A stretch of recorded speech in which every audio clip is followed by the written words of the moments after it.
अस्सलामुअलैकुम my brothers and sisters, hope आप लोग सब खैरियत से होंगे। और आज हम लोग पढ़ेंगे मल्टीप्लिकेशन एल्गोरिदम्स के बारे में डिटेल। इससे पहले हमने डिस्कस किया था कि फास्टेस्ट एल्गोरिदम के बारे में। अगर आपने वो वीडियो नहीं देखा है, डिस्क्रिप्शन में आपको लिंक मिलेगा प्लेलिस्ट का, उसमें जाके आप वो वीडियो देख सकते हैं। इसमें एक ओवरव्यू दिया था हमने।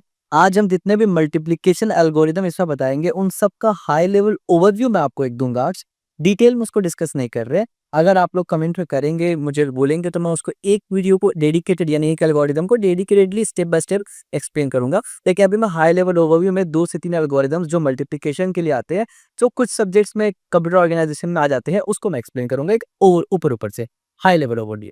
तो ये मल्टीप्लिकेशन एल्गोरिदम को समझते हैं। What are multiplication algorithm? पहली बात तो ये है कि मल्टीप्लिकेशन एल्गोरिदम्स होता क्या है। Multiplication algorithm are systematic methods used to multiply two numbers, especially in digital electronics and computer architecture या computer arithmetic, software and hardware. ये जो मल्टीप्लिकेशन एल्गोरिथम है, ये सॉफ्टवेयर हार्डवेयर दोनों में लगता है। सॉफ्टवेयर में लगता है ensure efficiency when dealing with large data set like cryptography या सिमुलेशन में। और हार्डवेयर में क्या जरूरत पड़ता है? Implemented as a circuit design in CPUs, GPUs and DSP to make multiplication faster and power efficient. ठीक है। Different algorithms are optimized for different use case, balance speed, power, consumption and hardware complexity। यानी जितने भी किस्म के algorithms होते हैं ना, वो सॉफ्टवेयर में भी इस्तेमाल होते हैं, हार्डवेयर में भी इस्तेमाल होते हैं। कुछ सॉफ्टवेयर बहुत ज़्यादा कुछ एल्गोरिदम बहुत ज़्यादा सॉफ्टवेयर स्पेसिफिक होते हैं, कुछ हार्डवेयर स्पेसिफिक होते हैं। जहाँ तक बात है हम लोग का मल्टीप्लिकेशन एल्गोरिदम का, तो most of the time multiplication algorithm जो है ये वाला जो हम लोग पढ़ेंगे, वो हार्डवेयर में इस्तेमाल होता है, लेकिन कभी कभी सॉफ्टवेयर में भी यूज हो जाता है। सबसे पहले तो बाइनरी मल्टीप्लिकेशन का बेसिक समझेंगे ना, कि जिसके बेसिस पर सब एल्गोरिदम डिपेंड है बेसिकली। तो बाइनरी मल्टीप्लिकेशन कैसे होता है? बहुत पुराना हमारा वीडियो होगा, आप अगर डिस्क्रिप्शन में जाएंगे प्लेलिस्ट मिलेगा आपको कंप्यूटर ऑर्गेनाइजेशन आर्किटेक्चर का ऑल टॉपिक्स कवर वाला। जब उस पर आप क्लिक करेंगे तो उसमें बहुत नीचे जब आप जाएंगे ना, यानी स्टार्टिंग की तरफ जब आप जाएंगे ना, तो वहां पर आप देखेंगे बाइनरी सिस्टम वहां पर है। और बाइनरी सिस्टम के बाद आपको वीडियो मिलेगा बाइनरी नंबर। तो बाइनरी वाला में जब आप जाएंगे ना, तो वहां पर मैंने binary addition, binary multiplication, binary subtraction, binary division, ये सब बताया हुआ है। तो बाइनरी मल्टीप्लिकेशन कैसे होता है मैं जस्ट ऊपर ऊपर से बताता हूँ, डिटेल के लिए आप उस वीडियो को रेफर करें। Binary multiplication follows the same principle as decimal multiplication except only used 0 and 1। यानी बाइनरी मल्टीप्लिकेशन डेसिमल मल्टीप्लिकेशन की तरह ही होता है, सिर्फ 0 1 में होता है। Partial product, each bit of the multiplier is anded with the multiplicand. यानी मल्टीप्लायर और मल्टीप्लिकेंड को साथ में आपको एंड करना है, यानी एंड का मतलब वो नॉर्मल जैसे आप करते हैं। Shifted, each new partial product is shift left according to its bit position. Simulation, sum up all the shifted partial product. Still अगर आपको नहीं समझ में आया तो पुराना वीडियो आप जरूर देख लीजिए। अब यहाँ पर देखिए आप, मल्टीप्लिकेशन में 11 का डेसिमल ये है और 13 का डेसिमल, ठीक है। और यहाँ पर मैंने 11 और 13 को जब मल्टीप्लाई किया है, तो आप देखिए रिजल्ट में ये आया, जिसका मतलब है 143 in decimal. This is the foundational of all advance algorithm. ये अगर बाइनरी मल्टीप्लिकेशन आपको नहीं समझ में आया तो फिर आप पुराना वीडियोस देख लीजिए। अगर आपको समझ में आया, वेल एंड गुड। ये जो है ये फंडामेंटल है तमाम एल्गोरिदम्स का। जैसे मैंने कहा कि बाइनरी मल्टीप्लिकेशन के बेस पर ही सब एल्गोरिदम्स बने हुए हैं, ठीक है, यानी डिपेंडेंट है। इसके बाद जो सबसे फेमस एल्गोरिदम आता है, बूथ एल्गोरिदम। बूथ एल्गोरिदम करता क्या है? Design to handle single binary multiplication more efficient than naive method. यानी जो बेसिक मेथड में हम लोग मल्टीप्लाई करते हैं, उससे तो थोड़ा सा बेहतर मेथड है, ठीक है। इस पे करते कैसे? की आइडिया क्या है? Instead of multiplying bit by bit, it looks at two adjacent bit of the multiplier to decide whether to add, subtract और स्किप द मल्टीप्लिकेंड। यानी जाहिर सी बात है, एक मल्टीप्लिकेंड है जिसको मल्टीप्लाई किया जा रहा है, एक मल्टीप्लायर है जो मल्टीप्लाई कर रहा है। तो इसमें क्या होता है ना, कि बिट बाय बिट तमाम को मल्टीप्लाई नहीं करते। यानी इसमें हम लोग क्या कर रहे थे ना, सबको मल्टीप्लाई कर रहे थे बिट बाय बिट। इसमें वो नहीं करना। इसमें एक मेथड होता है जिसके बेसिस पे आपको देखना होता है कि दो नंबर को देख के आपको ये डिसाइड करना पड़ता है कॉम्बिनेशन के बेसिस पर कि ऐड करना है, सब्ट्रैक्ट करना है या स्किप करना है। वो कैसे होता है आप देखिए, इनिशियलाइज करना है। तो ये जो एल्गोरिदम होता है, इसका फॉर्मेट और स्ट्रक्चर इस तरीके से होता है कि इसको इनिशियलाइज जब आप करेंगे तो स्टोर मल्टीप्लिकेंड, यानी जिसको मल्टीप्लाई कर रहे हैं वो m में रहेगा, मल्टीप्लायर q में रहेगा, एक्यूमुलेटर इनिशियली 0 रहेगा, ठीक है। इसको एग्जामिन कैसे करते हैं? Look at two bits, current bit of q and the bit to right it. यानी q को देखना है और q के राइट में जो बिट है उसको देखना है। अगर दोनों 0 0 रहा तो नो ऑपरेशन, कोई ऑपरेशन नहीं करना। अगर वो 0 1 रहा, जैसे ही वो 0 1 रहा तो एंड की तरफ जाना है, यानी लेफ्ट की तरफ होता है, यानी m टू a, यानी ये m है और ये a है। तो बेसिकली ऐड करना है आपको और इसमें वैल्यू को डाल देना। ये इनिशियली 0 था, इसमें वैल्यू डल जाएगा। और शिफ्ट कर देना है। फिर उसके बाद आपको देखना है, यानी ये शिफ्ट हो गया, प्रोसेस खत्म हो गया। यहाँ पर एज यू कैन सी आप देख रहे हैं प्रोसेस खत्म हो गया। रिपीट ऑल, फिर से आप उसको रिपीट करेंगे। जाहिर सी बात है, अगर आपका 4 बिट है तो 4 बार रिपीट होगा, 2 बिट है 2 बार रिपीट होगा। कब देखिए यहाँ पर पहली बार रिपीट हुआ तो जैसे ही 0 1 में आएंगे तो ये रिपीट यहाँ पर ऐड हुआ और ऐड होके इसके अंदर आ गया, ठीक है। उसके बाद दोबारा से रिपीट होगा, 0 1 आएगा, फिर रिपीट होगा, 1 1 आएगा, फिर रिपीट होगा, इस पे नो ऑपरेशन हो। इस तरीके से तब तक चलेगा जब तक चारों बिट के ऊपर काम ना हो जाए। इस पे बेनिफिट क्या हो रहा है कि अब देखिए 2 बार आपको ऑपरेशन करना नहीं पड़ता। पिछले वाला में क्या था, हर बार ऑपरेशन करना पड़ता था। एज सिंपल एज दैट, इसको शिफ्ट करना पड़ेगा, रिपीट ऑल द बिट्स। तो इसका एडवांटेज क्या है? एडवांटेज ये है कि recursive the number of addition subtraction operation, यानी सिर्फ एडिशन और सब्ट्रैक्शन परफॉर्म करने के लिए आप 2 बार लगा रहे हैं। जो एडिशनल जो मल्टीप्लिकेशन था उससे बच रहे आप, जो बेस केस में हो रहा था, यानी बेसिक वाला में हो रहा था। यूज केस क्या है?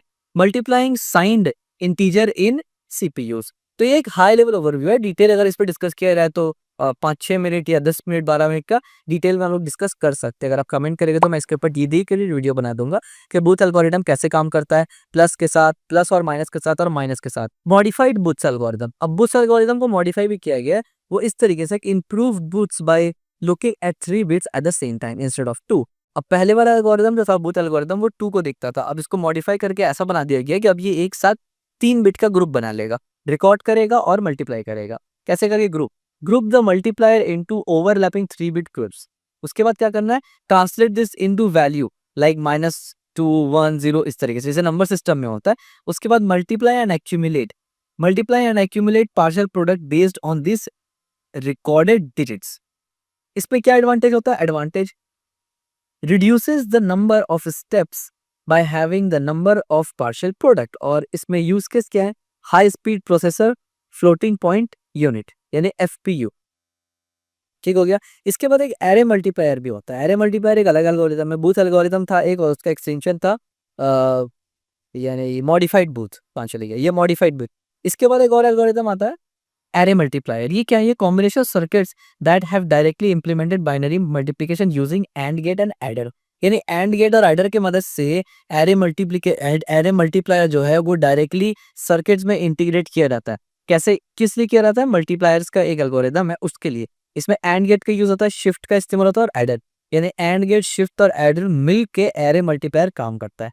कैसे काम करता है? वो सबसे पहले जनरेट करता है पार्शियल प्रोडक्ट्स को इस्तेमाल करके, एंड गेट का यूज करके पार्शियल प्रोडक्ट को जनरेट करता है। उसके बाद अलाइन करता है शिफ्ट के साथ based on the bit position, और उसके बाद add them using a grid of adder. Example, 4 bit number है अगर, इट्स क्रिएट 4/4 है। जाहिर सी बात है 4 बाइनरी बिट है तो 4/4 का वो ग्रिड बनाएगा। एंड गेट एरे के साथ with adders handling partial sum, adders के मदद से वो सम कर देगा। ठीक है। एडवांटेज क्या है? सिंपल डिजाइन है, पैरेलल जनरेशन है ऑफ पार्शियल प्रोडक्ट। डिसएडवांटेज क्या है? Slower for larger number, consumes more hardware resource.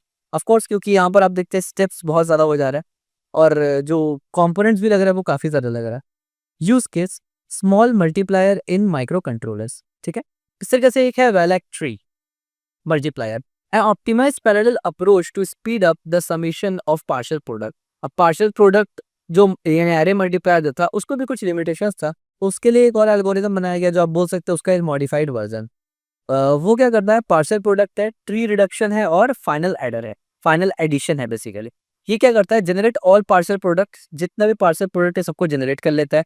उसके बाद use compressor circuits, half and full adder, यानी कंप्रेसर सर्किट को इस्तेमाल कर उसको रिड्यूस करता है, जिसमें जो बनता है हाफ और फुल एडर से, इन ट्री लाइक एक structure to reduce them to just 2 rows, यानी सबको रिड्यूस करके सिर्फ 2 रो बच जाता है वहां पर। उसके बाद क्या करता है? एडिशन परफॉर्म करता है वो, perform the final addition using the fastest adder, यानी उसके बाद, क्योंकि एडर सबसे फास्ट होता है, उसके बाद जाके परफॉर्म करता है। यानी पहले तमाम पार्शियल प्रोडक्ट को निकाला, जनरेट किया, उसके बाद सबको सिंप्लीफाई किया, रिड्यूस किया, उसके बाद जाके एडर किया, like a carry look ahead adder, उसके बाद जाके ऐड किया। ठीक है। Advantage, much faster than array multiplier because it reduce addition level logarithmic depth. Disadvantage क्या है? मोर कॉम्प्लेक्स सर्किट डिजाइन, और यूज केस क्या है? High speed CPU, GPU and DSP chips वगैरह में इसका इस्तेमाल होता है। Implementation in hardware. Each algorithm has its own hardware design style. Of course, booth algorithm और modified booth multiplier, यानी booth multiplier और modified booth multiplier, ये कैसे है? यानी इसका इम्प्लीमेंटेशन कैसे है?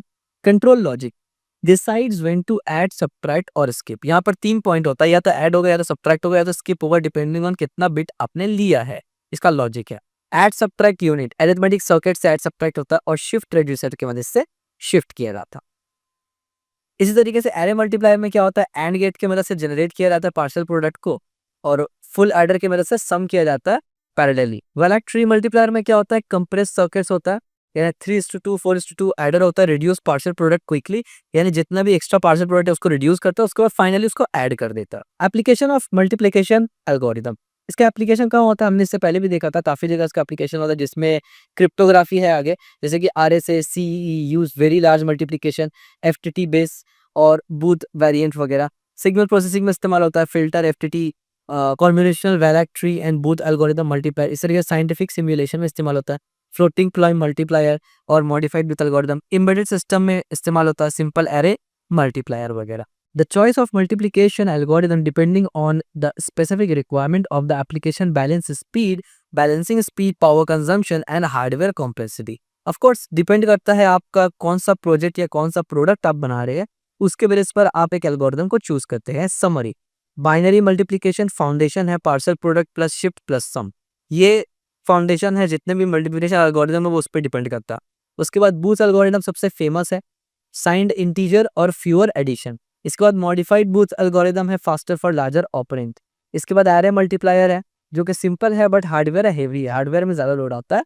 और उसके बाद वेलैक ट्री मल्टीप्लायर है, जो कि fastest for larger parallel operation है। Each algorithm has its strength and is chosen based of on the specific requirement of speed, power and hardware complexity in different computing application. जैसे मैंने कहा था कि एक ओवरव्यू हम लोग ले रहे हैं मल्टीप्लिकेशन एल्गोरिथम का, तो ये एक जस्ट ओवरव्यू था कि मोस्ट फेमस एल्गोरिथम कौन कौन से आ सकते हैं कंप्यूटर ऑर्गेनाइजेशन और आर्किटेक्चर में, जो आपके एग्जाम में भी आ सकते हैं, ये जिसके ऊपर आपको थोड़ा सा ध्यान देना चाहिए अगर आप इस टॉपिक पे ध्यान दे रहे हैं। तो अगर आपको वीडियो पसंद आया है तो लाइक जरूर करना, सब्सक्राइब जरूर करना, शेयर जरूर करना, और अगर इनमें से कोई एल्गोरिथम आप डिटेल में जानना चाहते हैं तो कमेंट जरूर करना, उस पर मैं एक डेडिकेटेड वीडियो बना दूंगा।